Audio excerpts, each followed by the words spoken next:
é um tema para mim que ele é muito profundo. Ele é um tema que você discute qual a relação do ser humano com a natureza, com a vida. Se a gente vai continuar pensando que o ser humano é como se fosse o centro de tudo, né? Que nós podemos sacrificar toda a natureza, toda a existência de tudo em função do ser humano. Essa visão egoísta, né, que historicamente é o que nós temos. E muitas pessoas iluminadas, como Vossa Excelência, e as pessoas que estão aqui, o deputado Celso Sabino, as pessoas que são protetoras, que lutam, né, por uma concepção mais ampla da vida, né, porque a vida não é só o ser humano.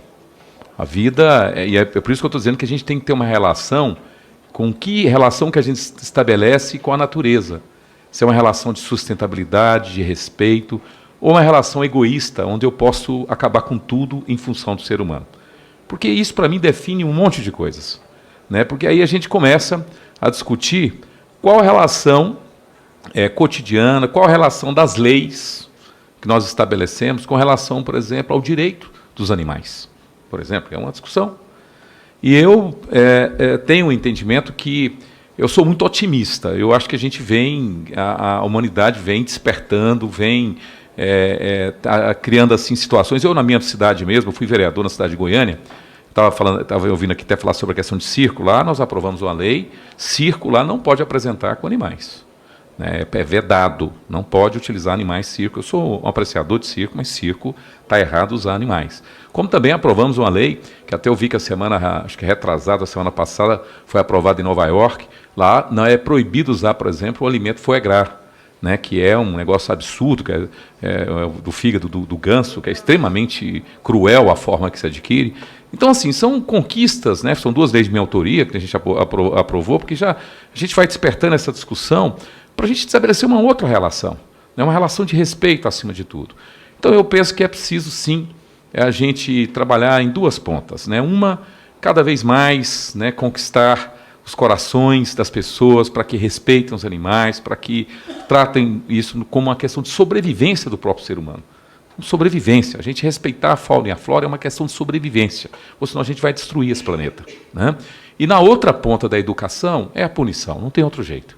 E aí eu entendo que essa casa tem que sim aprovar um endurecimento com relação a quem maltratar animais. Porque animal na verdade, desprotegido, ele na verdade, é uma grande covardia, não tem outro termo, né? É uma covardia quando a gente vê alguém maltratar um animal. E eu acho que a reação que a sociedade tem que ter, quer dizer, se por um lado é a educação para evitar esse tipo de situação, mas por outro lado, quem o fizer tem que ser punido, até para a gente evitar que novas pessoas o façam. Então, eu particularmente entendo que fiz questão de participar dessa comissão, né, e entendo que nós precisamos agravar, né, e o caso realmente da pessoa ir parar na cadeia. Né? Algumas pessoas ficam falando, vocês estão... Quando eu coloco nas minhas redes sociais, aí algumas pessoas falam assim, eu, por exemplo, defendo, na minha cidade não tem, mas eu defendo o hospital público veterinário, eu defendo essas situações. Aí o pessoal fala, mas tem que gastar dinheiro com gente.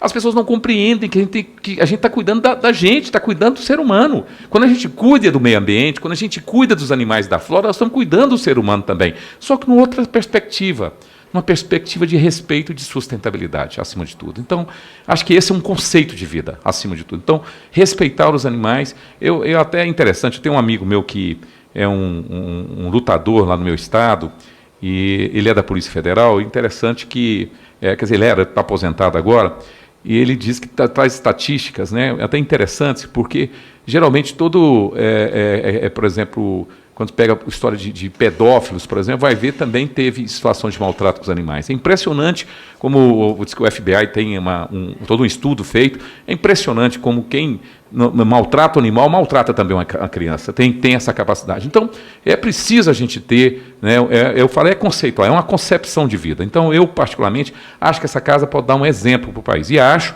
que nós podemos, sim, como o deputado Celso Sabino disse muito bem aqui, fazer uma mobilização muito grande. Porque o pessoal que trabalha, os protetores, eu tenho uma irmã que é protetora, né, que se dedica a essa causa, eles podem não ser a maioria, mas são barulhentos, são atuantes pra caramba. Então, tenho certeza que vamos fazer uma diferença na hora que esse projeto for votar, e eu tenho certeza que nós vamos conseguir aprovar esse projeto e o Brasil vai ser um exemplo para o mundo no sentido de defesa dos animais. Muito obrigado.